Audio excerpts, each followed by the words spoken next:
Fire truck bull rescue robot. Suhas के पास बहुत सारी खेती बाड़ी थी।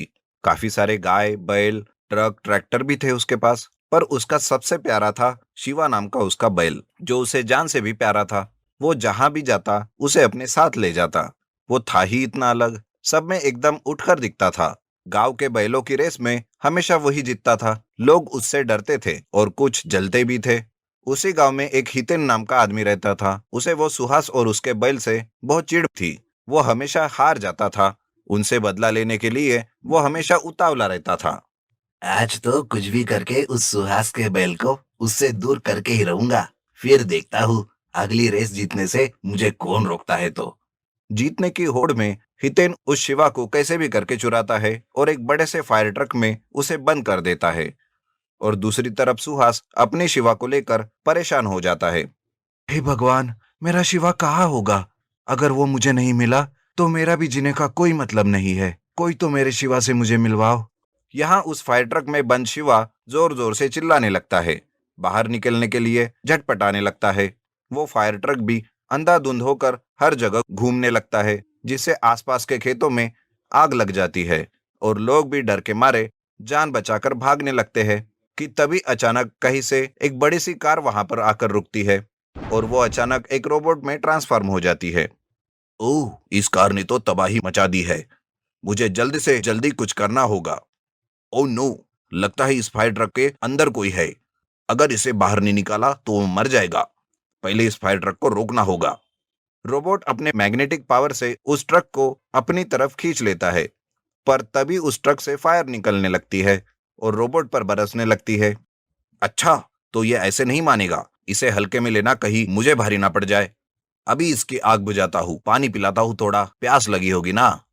पर तभी उस फायर ट्रक से एक बिजली का करंट सा निकलता है और रोबोट को बिजली का झटका लगता है।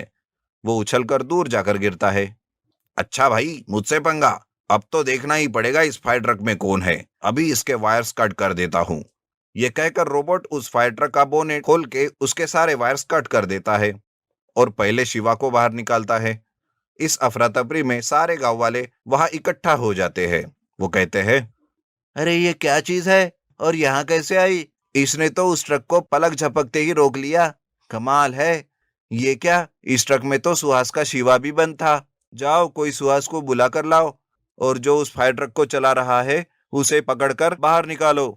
गांव वाले उस ट्रक ड्राइवर को बाहर निकालते हैं। उसे देख सब आग बबूला हो जाते हैं। वो हितेन ही था जिसने अपनी बदले की आग में गांव वालों के खेत को जलाया था। लोग उसे बुरी तरह पीटने लगे और रोबोट आग को बुझाने के बारे में सोचने लगा। ये काम तो हो गया, अब इस आग को बुझाना होगा और लोगों को नुकसान होने से बचाना होगा। रोबोट से अचानक पानी की बौछारें निकलने लगती है और वो सारी आग को बुझाने लगती है। रोबोट को देख गांव वालों में भी उम्मीद जाग जाती है और वो लोग भी आग बुझाने में उसकी मदद करते हैं। कि तभी सुहास वहां आ जाता है और वो कहता है, मेरा शिवा, ये सब कैसे हो गया? और ये रोबोट कौन है? यहाँ कैसे आया? मैं तुम लोगों की मदद करने आया हूँ। मैंने अपने रडार में देखा कि यहाँ कुछ प्रॉब्लम है, इसलिए तुरंत यहाँ आ गया। थैंक यू, तुमने मेरे शिवा की जान बचाई। पर तुम हो कौन? बाहर तो आओ। सॉरी दोस्त, मैं अपना चेहरा किसी को नहीं दिखाता। मेरी माँ कहती है, अगर किसी की मदद करो तो अपनी पहचान छुपा के करो। चलो, मेरा काम हो गया, मैं निकलता हूँ। ध्यान रखना, खासकर शिवा का। मैं इससे मिलने आया करूंगा। रोबोट फिर से कार में कन्वर्ट होकर वहां से भाग जाता है और सब उसे देखते ही रह जाते हैं। और शिवा भागकर सुहास के पास आता है और सुहास उसे गले से लगाता है और गांव वाले हितेन को पीट पीट कर अधमरा कर देते हैं और बाद में उसे पुलिस के हवाले कर देते हैं। जादुई बालों का क्रीम। बिलासपुर विलेज के बगल में एक जंगल है। वहाँ एक हिरन हरा भरा घास खाते हुए इस तरह सोचते रहती है, पता नहीं मुझे इस श्राप से छुटकारा कब मिलेगा। कौन मुझे मुक्ति दिलाएगा? मुक्ति कब मिलेगी और कौन जंगल की ओर आएगा? पता नहीं। इस तरह सोचती हुई हिरन सारा जंगल घूमती रहती है।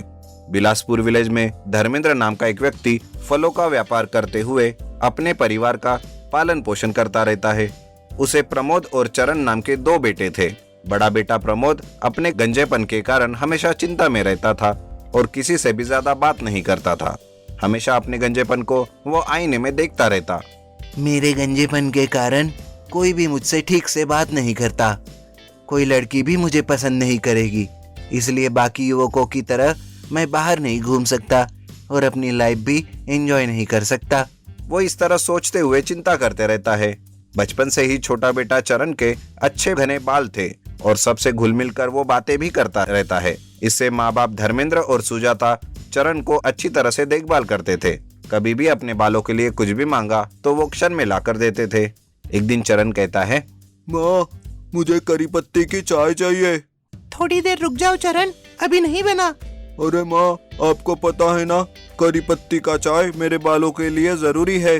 हाँ पता है चरण, लेकिन घर में करी पत्ता खत्म हो गया है, इसलिए लौटते समय तेरे पिताजी लेकर आएंगे। उनके आते ही 1 मिनट में बना दूंगी। तभी धर्मेंद्र बहुत सारा करी पत्ता लेकर घर में आते सुजाता को देते हैं। सुजाता वो करी पत्ते से चाय बनाकर चरण को देती है। प्रमोद को यह सब कुछ देखकर कुछ समझ में नहीं आता। वो सिर्फ चिंता में डूबा हुआ रहता है। वो कहता है, पिताजी, क्या बात है, बताओ। मैंने टीवी में देखा है हेड बूम नाम का एक ऑयल गंजे सर पर लगाने से बाल उगाएंगे। पिताजी, क्या आप वो मेरे लिए लेकर आएंगे? उससे मेरा गंजापन दूर हो जाएगा। यह सब बेकार है, पैसे हड़पने के लिए धोखा करते हैं लोग। बहुत सारे लोगों ने उसका उपयोग किया है और उनके सर पर बाल भी उगे हैं। इसमें कुछ भी धोखा नहीं है पिताजी। अच्छा ठीक है, लेकिन अभी मेरे पास रुपए नहीं है। जब रुपए आएंगे तो मैं जरूर लेकर आऊंगा। ये बात सुनकर प्रमोद निराश होकर वहाँ से अपने रूम में जाकर चिंता करने लगता है और सोचता है, घर के लोग ही मेरा दर्द नहीं समझ पा रहे हैं, अब मैं किसके लिए जीऊंगा। इस तरह वो सोच कर रोने लगता है और एक दिन रात के समय बिना बताए घर से निकल जाता है। जंगल से जाते जाते उसे एक जाल में फंसी हुई सोने की हिरन दिखाई देती है। वो हिरन कहती है, जरा रुको, मैं बहुत बड़ी आपत्ति में हूँ, कृपया करके मेरी मदद करो, नहीं तो मुझे यह लोग लेकर चले जाएंगे। इस तरह कहकर हिरन रोने लगती है। प्रमोद से यह सब कुछ देखा नहीं जाता, इसलिए जल्दी जल्दी प्रमोद उस जाल को हिरन से हटा देता है। इससे हिरन खुशी खुशी एक स्वामी जी के रूप में बदल जाता है। ये देखकर प्रमोद प्रणाम करता है। वो स्वामी जी कहते हैं, जीते रहो बेटा, तुम्हारी वजह से मुझे श्राप से मुक्ति मिली। बताओ तुम्हारी क्या इच्छा है?